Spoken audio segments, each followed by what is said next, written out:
Students, this is History Class 10th, Chapter 2, Nationalism in India, and today is going to be 11th class on this chapter. सविनय अवज्ञा आंदोलन, civil disobedience movement में किसानों ने, बड़े ज़मींदारों ने, उद्योगपतियों ने, फैक्ट्री में काम करने वाले कर्मचारियों ने, महिलाओं ने भाग लिया और हर किसी का अपना अलग अलग उद्देश्य था। हर किसी ने महात्मा गांधी के दिए गए स्वराज शब्द को, इंडिपेंडेंस शब्द को अपने तरीके से समझा। लेकिन क्या इन किसानों, ज़मींदारों, महिलाओं, उद्योगपतियों, बिजनेसमैन और फैक्ट्री में काम करने वाले कर्मचारियों के अलावा कुछ और लोग थे जिन्होंने सिविल डिसोबीडियंस मूवमेंट में बढ़ चढ़कर भाग नहीं लिया? ये वो समय था जब कांग्रेस को संशय, संदेह की नज़र से देखा जा रहा था। मुस्लिम कांग्रेस को हिंदुओं की संस्था समझ रहे थे और जो लोअर कास्ट के लोग थे, लोअर क्लास के लोग थे, जिन्हें अनटचेबल या अछूत कहा जाता था, वो भी समझ रहे थे कि उनको भी कांग्रेस के साथ रहकर सही हिस्सेदारी नहीं मिल रही। Not all social groups were moved by the abstract concept of Swaraj. One such group was the nation's untouchables, who from around the 1930s had begun to call themselves Dalit or oppressed. For long, the Congress had ignored the Dalits for fear of offending the Sanatanis, the conservative high caste Hindus. But Mahatma Gandhi declared that Swaraj would not come for 100 years if untouchability was not eliminated. He called the untouchables Harijans or children of God. 20वीं शताब्दी के तीसरे दशक में जो lower caste के लोग थे, उन्होंने अपने आप को दलित या डिप्रेस्ड कहलवाना शुरू कर दिया। हालांकि महात्मा गांधी ने उन्हें हरिजन नाम दिया, भगवान के पुत्र, चिल्ड्रन ऑफ गॉड, भगवान के बच्चे कहा। लेकिन वो समझ रहे थे कि जो कांग्रेस है, जिसमें हाई कास्ट हिंदूज हैं, हिंदू धर्म के लोग हैं, तो उनका मानना था कि कांग्रेस उन्हें सही समानता या न्याय नहीं दे पा रही। Organized Satyagraha to secure the entry into temples and access to public wells, tanks, roads and schools. हालांकि महात्मा गांधी ने अपने सत्याग्रह, ट्रूथ और नॉन वायलेंस के हथियार के माध्यम से इन लोअर कास्ट के लोगों को हरिजन कहते हुए ऐसे आंदोलन का उनको हिस्सा बनाया जिनके द्वारा उनको सार्वजनिक मंदिरों में, सार्वजनिक कुओं में और पब्लिक स्थानों में और सड़कों पर और सार्वजनिक स्कूलों में, विद्यालयों में उनको प्रवेश करवाने की कोशिश करवाई गई। He himself cleaned toilets to dignify the work of Bhangis, but persuaded upper castes to change their heart and give up the sin of untouchability. जहाँ महात्मा गांधी ने एक और इन दलित या हरिजन लोगों को जीवन की या समाज की मुख्य धारा में लाने का प्रयास किया, वहीं उन्होंने जो साफ सफाई का काम करने वाले जो भंगी लोग थे, जो टॉयलेट साफ करते थे लोगों का, उनके जीवन को और ज़्यादा सम्मान देने के लिए उन्होंने खुद टॉयलेट साफ करने शुरू किए और ये मैसेज देने का प्रयास किया कि कोई काम बड़ा या छोटा नहीं है। But many Dalit leaders were keen on a different political solution to the problems of the community. They began organizing themselves, demanding reserved seats in the educational institutions and separate electorate that would choose the Dalit members for legislative councils.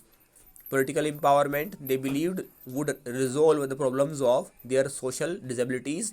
Dalit participation in the civil disobedience movement was therefore limited, particularly in the Maharashtra and Nagpur region where their organization was quite strong. जहाँ महात्मा गांधी समझ रहे थे कि जब तक छुआछूत को, untouchability को पूरी तरह से समाज में समाप्त नहीं किया जा सकता, तब तक हमें स्वतंत्रता संग्राम में सफलता नहीं मिल सकती। वहीं जो दलित और जो डिप्रेस्ड जो हरिजन लोग थे, उनका समुदाय ये समझ रहा था कि जब तक उनको राजनीतिक समानता नहीं मिल रही, तब तक उनकी स्थिति नहीं सुधरेगी। इस तरह से उन्होंने प्रांतीय और केंद्रीय विधान परिषदों के चुनावों में उन्होंने प्रतिनिधित्व की मांग की और रिजर्व्ड सीट और सेपरेट इलेक्टोरेट, आरक्षित सीटें और अलग चुनाव क्षेत्र की उन्होंने मांग की। और परिणाम क्या हुआ कि सविनय अवज्ञा आंदोलन में महाराष्ट्र और नागपुर में, जहां जो शेड्यूल्ड कास्ट के लोग हैं, जिन्हें वर्तमान में शेड्यूल्ड कास्ट के लोग कहा जाता है या लोअर कास्ट के लोग कहा जाता है, जहां उनकी संख्या मजबूत थी, जहां उनकी शक्ति मजबूत थी, उन्होंने सिविल डिसोबीडियंस मूवमेंट में महाराष्ट्र और नागपुर में बढ़ चढ़कर भाग नहीं लिया। Dr. B.R. Ambedkar, who organized the Dalits into the Depressed Classes Association in 1930, clashed with Mahatma Gandhi at the second round-table conference by demanding separate electorate for Dalits. When the British government conceded Ambedkar's demand, Mahatma Gandhi began a fast unto death. He believed that separate electorate for Dalits would slow down the process of the integration into society. Ambedkar ultimately accepted Gandhi's position and the result was the Pune Pact of September 1932. अब जहां B.R. Ambedkar, जिन्हें संविधान का पितामह कहा जाता है और जिनके जन्मदिन को 14 अप्रैल को वर्ल्ड नॉलेज डे के रूप में स्वीकार किया जाता है वर्तमान में, उन्होंने 1930 में डिप्रेस्ड क्लासेस एसोसिएशन की स्थापना की और द्वितीय गोलमेज सम्मेलन जो लंदन में हुआ, वहाँ पे उन्होंने महात्मा गांधी से टकराव किया और दलित लोगों के लिए सेपरेट इलेक्टोरेट, अलग चुनाव प्रणाली की व्यवस्था की मांग की। लेकिन महात्मा गांधी उनसे सहमत नहीं हुए और वो आमरण अनशन पर चले गए, क्योंकि उनका मानना था इस तरह से अगर उनके लिए अलग चुनाव प्रणाली की व्यवस्था कर दी गई तो वो समाज की मुख्य धारा में नहीं आ पाएंगे और इससे हमारा स्वतंत्रता संग्राम कमज़ोर हो जाएगा। तो परिणाम होता है महात्मा गांधी और B.R. अम्बेडकर के बीच टकराव का परिणाम होता है पूना पैक्ट, जो सितंबर 1932 में हुआ। इसके अनुसार क्या हुआ? It gave the depressed classes, later to be known as the scheduled caste, reserved seats in provincial and central legislative councils, but they were to be voted in the general electorate. The Dalit movement, however, continued to be apprehensive of the Congress-led national movement. Poona pact जो सितंबर 1932 में महात्मा गांधी और doctor Ambedkar के बीच हुआ, उसका परिणाम ये हुआ कि जो चुनाव की व्यवस्था है वो तो साझी रखी गई कि चुनाव साझे होंगे, जिसमें दलित और जो अपर कास्ट के लोग हैं सब लोग उसमें भाग लेंगे। लेकिन जो दलित लोग हैं, जो लोअर कास्ट के लोग हैं, जिन्हें अनटचेबल कहा जाता था, उनके लिए प्रांतीय और केंद्रीय विधान परिषदों में कुछ सीटें आरक्षित कर दी गई और यहाँ समझौता हो जाता है। Some of the Muslim political organization in India were also lukewarm in their response to the civil disobedience movement. After the decline of the non-cooperation Khilafat movement, a large section of Muslims felt alienated from the Congress. From the mid-1920s, the Congress came to be more visibly associated with openly Hindu religious nationalist groups like the Hindu Mahasabha. असहयोग आंदोलन के बाद मुसलमानों ने भी कांग्रेस को हिंदू महासभा के साथ जोड़ना शुरू कर दिया। इस तरह से न केवल डिप्रेस्ड क्लासेस के लोग बल्कि मुस्लिम कम्युनिटी के लोग भी कांग्रेस को संशय की दृष्टि से देख रहे थे। As relations between Hindu and Muslims worsened, each community organize religious processions with militant fervor, provoking Hindu-Muslim communal clashes and riots in various cities. Every riot deepened the distance between the two communities. इस तरह से हिंदुओं और मुसलमानों में भी आपस में टकराव की स्थिति हो जाती है। The Congress and the Muslim League made efforts to renegotiate an alliance, and in 1927 it appeared that such a unity could be forged. The important differences were over the question of representation in the future assemblies that were to be elected. Muhammad Ali Jinnah, one of the leaders of the Muslim League, was willing to give up the demand for separate electorate if Muslims were assured reserved seats in the Central Assembly and representation in proportion to population in the Muslim-dominated provinces Bengal and Punjab. जहाँ depressed classes के लोग separate electorate की मांग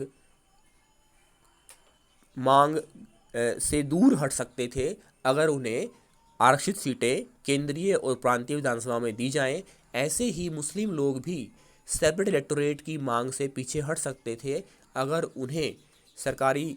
उन्हें पंजाब और बंगाल, जहां मुस्लिम बहुल के लोग रहते हैं, आबादी ज़्यादा है, वहां उन्हें अगर उनकी संख्या के आधार पर केंद्रीय और प्रांतीय विधानसभाओं में प्रतिनिधित्व दिया जाए. Negotiations over the question of representation continued, but all the hope of resolving the issue at the All Parties Conference in 1928 disappeared when M.R. Jayakar of the Hindu Mahasabha strongly opposed efforts at compromise. हालांकि समझौता होने वाला था, लेकिन all party conference जो 1928 में हुई, जिसमें हिंदू महासभा के M.R. जयकर ने इस तरह के समझौते से इनकार कर दिया. When the civil disobedience movement started, there was thus an atmosphere of suspicion and distrust between the communities alienated from the Congress. Large sections of Muslims could not respond to the call of a united struggle. Many Muslim leaders and intellectuals expressed their concern about the status of Muslims as a minority within India. इस तरह से सविनय अवज्ञा आंदोलन में मुसलमानों ने बढ़ चढ़कर भाग नहीं लिया और बहुत सारी संख्या में मुसलमानों ने ये विश्वास किया कि अब मुस्लिम जो लोग हैं वो एक तरह से अल्पसंख्यक हैं और कांग्रेस उनके अधिकारों की रक्षा नहीं कर सकती. They feared that the culture and identity of minorities would be submerged under the domination of Hindu majority. उनका मानना था कि कांग्रेस उनके हितों की रक्षा नहीं कर पा रही. थैंक्स.